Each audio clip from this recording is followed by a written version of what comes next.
알고 있었던 그 시나리오 작가 한 분이 굶어 죽는 게 뉴스에 나왔었어요. 그때 정신이 좀 들더라고요. 내가 과연 영화를 해서 내 가족을 부양을 할 수가 있을까? 먹고 살 수 있을까? 한 달에 20만 원 벌면서 프로듀서 돼서도 쉽지 않겠다. 근데 차라리 내가 애터미에서 성공을 한다 그러면 월급쟁이 프로듀서가 아니라 내 제작사 차릴 수 있겠다 해가지고 끝까지 그냥 애터미 하자였어요. 안녕하세요, 스타마스터 이대용입니다.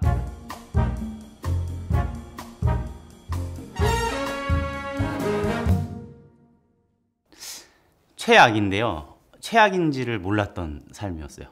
첫 번째 영화 맨발의 개봉이라는 영화를 하는데 연봉 200만 원이었어요. 20만 원도 안 되는 삶이었는데, 아, 내가 프로듀서가 될 수 있다 그러면은 이거 버틸 수 있다, 그 생각만 갖고 거의 이제 5년, 6년, 7년을 계속 살았죠. 그러니까 최종적으로 받은 연봉이 350만 원인가 그래요.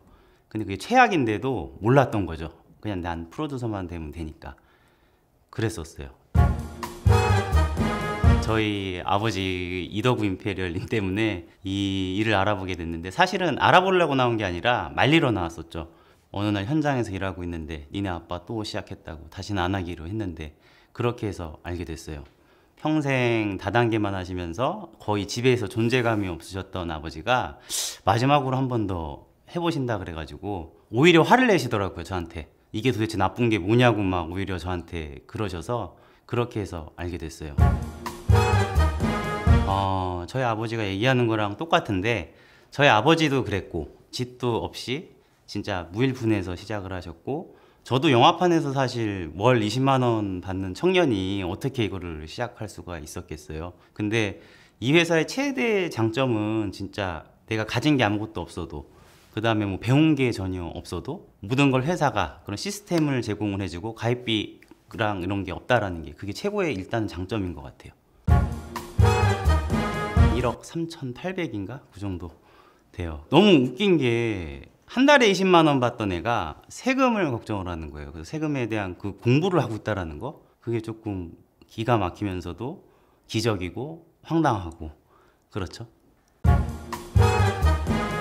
보통 젊은 분들이 주변에 계시는 그 공식이 있어요. 엄마 친구, 뭐 친구 엄마, 이렇게 소개를 받아서 가면 되는데, 가는 곳마다 저는 이미 아버지가 다 초토화를 시켜놔가지고, 저를 아는 친구들은 이미 니네 아버지가 망한 걸 알고 있는데 너도 이제 이거를 하느냐, 인맥이 없는 거예요. 인맥이 뭐 교회에서도 이미 뭐 우리 어머니 보시면은 다 권사님들, 장로님들 다 피하시고 이미 여러 다단계에서 망했던 걸 아는데 이제 아들도 다단계 한다고. 그러니까 뭐 정상적인 소비자 구축을 하기가 처음에 너무 힘들었어요. 아예 모르는 사람부터 시작을 했어야 되니까.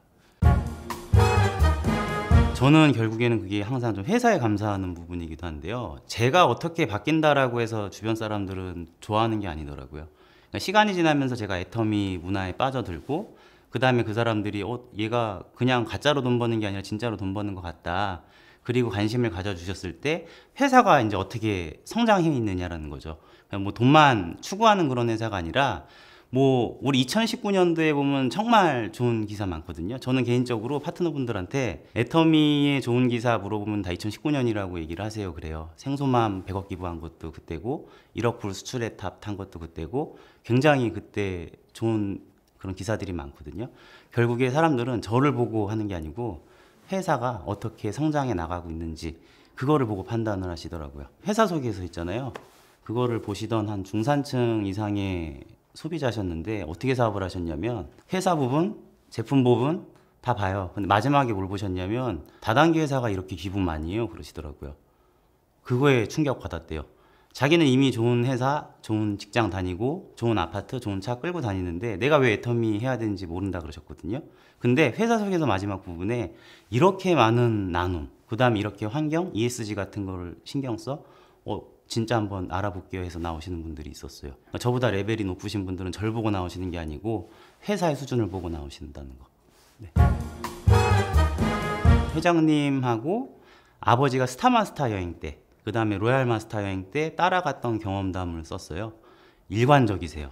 끝나고 난 다음에 회장님이 숙소를 다 돌아다니세요. 왜 돌아다니시지 했더니, 가족들하고 함께 안 하고 있는 리더들을 그 다음날 야단을 치시더라고요. 성공을 했는데 왜 가족들하고 같이 안 있냐?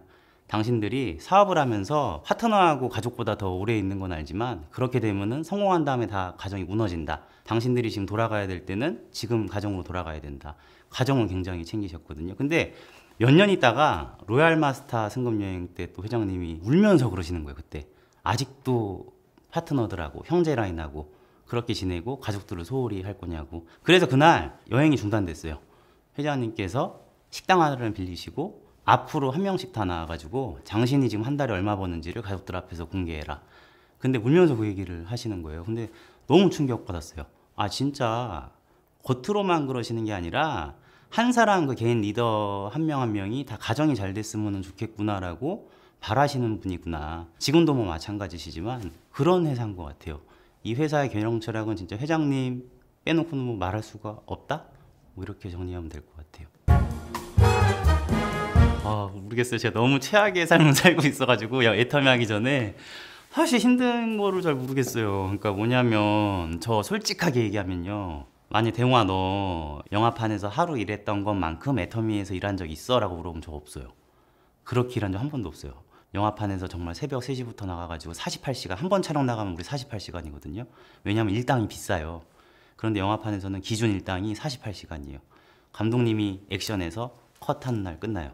근데 보통 이틀을 촬영을 하죠. 그리고 일당을 받는데 애터미에서 그렇게 일한 적 있냐? 없어요. 그래서 저는 항상 파트너분들한테도 도대체 애터미에서 얼마 벌고 싶어서 나오셨어요? 그럼 다들 5천만 원 1억이라고 얘기를 해요. 그러면 그만큼 하루에 일을 하신 적이 있냐? 그러니까 기존에 다니셨던 회사보다 애터미에서 더 그보다 더 일을 많이 하신 적이 있으세요? 그러면 대부분은 없다고 얘기를 하세요. 자기가 원래 했던 것보다 그 비전도 없고 꿈도 없고 끝이 정해져 있는 일이잖아요. 그 다음에 그렇게 하더라도 자기의 노후가 보장이 안 되고 인생이 바뀌지 않는 그런 일을 할 때보다 과연 애터미에서 더 일을 했었냐라는 거죠. 그러면 다 아무 말 안 하세요. 그렇게 오해를 많이 하세요. 근데 아까도 말씀드렸다시피 뭐 소비자가 있었던 것도 아니고 제로에서부터 시작을 했었거든요. 그러니까 오히려 득보다 저는 굉장히 손해본 게 많았었어요. 시작했을 당시를 따지면은. 그래서 제가 오늘 가지고 온 게 있는데 뭐냐면 저희 아버지가 네트워크를 타사예요. 애터미 하실 때가 아니라 타사 하셨을 때인데 제가 아르바이트에서 번 경차가 있었어요. 대학생 때. 그 차를 갖다가 저한테 말도 없이 이렇게 빈문서를 사채업자한테 대포차로 250만 원에 넘기시면서 아들이 완전히 그냥 채무 신용불량자가 되고 아버지는 그 돈으로 다단계 하시고 결국엔 그것도 실패하셨죠. 그때 당시에 너무 힘들었어요. 이런 돈도 없어가지고 거의 몇십 년을 고생을 했고 더 웃긴 거는 저는 이런 거 쓴 적이 없거든요. 이름도 제 글씨가 아니고 지장도 제 지장이 아니에요. 아버지가 멋대로 제 이름 쓰시고 자기 지장 찍어서 제 차를 사채업자한테 대포차로 넘긴 거죠.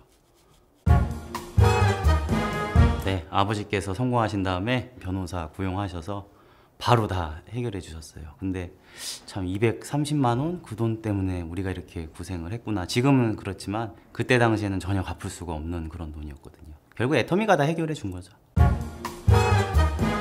이뤄진 거는 사실은 제가 제일 답답했던 부분 중에 하나가 그런 빚 문제였어요. 그런 이제 경제적인 어려움은 이미 다 해결이 됐고 앞으로 일어나가는 거라 그러면은 제가 그때 못 누려서 못했던 것들, 뭐 공부라든지 아니면 기부 같은 거라든지 이런 것들을 지금 다시 새롭게 쓰고 있는 게 제일 큰 재미인 것 같아요.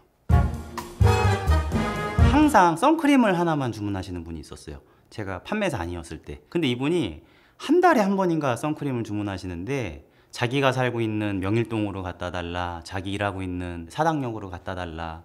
그것도 그냥 받으러 오시는 게 아니라 뭐 일 끝날 때까지 뭐 기다려야 될 때도 있고 그래요. 근데 그게 너무 짜증이 나더라고요. 왜 맨날 하나 선크림 시키면서 나 일로 오라 그러고 저기로 가라 그러지? 그래서 그분이 사실 교회 어머니 소개로 소개받으신 권사님인데 전화를 이제 안 받아버리는 거예요. 쌩까 버리는 거죠. 그래서 그냥 계속 차라리 그냥 다른 데 가서 사시거나 다른 제품 쓰세요. 그러고 말라 그랬는데 오늘 아침에 자고 있는데 한 8시인가? 아버지가 추리링 바람으로 어디를 나가세요. 그래서 어디 가세요? 그때 선크림 하나 들고 계시더라고요. 그래서 네가 전화를 안 받아가지고 권사님이 자기한테 전화가 왔다고 내가 가지고 지금 암사역으로 나간다 그러시더라고요. 그 제가 아니 아버지가 그걸 왜 나가세요? 제가 나갈게요. 그랬더니 아니 내가 갔다 올게 그러시면서 하시는 말씀이 나는 내 소비자가 다른 데 가서 선크림 사는 거 나는 그걸 못 본다. 그래서 내가 그냥 나가는 거야 그러시더라고요. 그때 정신 차렸어요. 아, 그 소비자 한 명 한 명이 되게 중요한 거고 저런 마인드로 일을 해야 되는구나. 그분은 지금 사업은 안 하고 제품만 쓰시지만 뒤에 제가 지금 크게 성장할 수 있는 동력이 되는 파트너들은 그때 다 나왔던 것 같아요. 어머니의 기도다? 엄마가 기도해 주시는 거 혹시 들어보셨나요? 이 아이의 주변에 있는 모든 것들이 다 잘 되기를 바라거든요. 근데 이 회사는 딱 그런 것 같아요. 그러니까 나의 과거의 그런 상처부터 해서 다 이런 게 치유가 되고 내가 더 성장을 하고 그 다음에 뭐 부나 명예 이런 것뿐만이 아니라 주변의 사회를 공헌을 하거나 자기 개발이 되거나 요새 회사가 이렇게 지원해 주시는 것들을 보면 아 진짜 이거 엄마가 기도해 주시는 것 같다 애텀이. 그러니까 내가 돈만 버는 걸 원하는 게 아니구나 이 회사는. 이 한 사람 한 사람은 엄마가 기도해 주시는 것처럼 돈 못 벌어도 돼 너. 돈 못 벌어도 되는데 이 회사에 와서 그것뿐만이 아니라 다른 모든 것들 우리가 꼭 돈만이 전부는 아니잖아요. 근데 이 회사에 그냥 무료 회원 가입을 한 것만으로도 그런 거를 누릴 수 있다? 저는 그게 애텀인 것 같아요.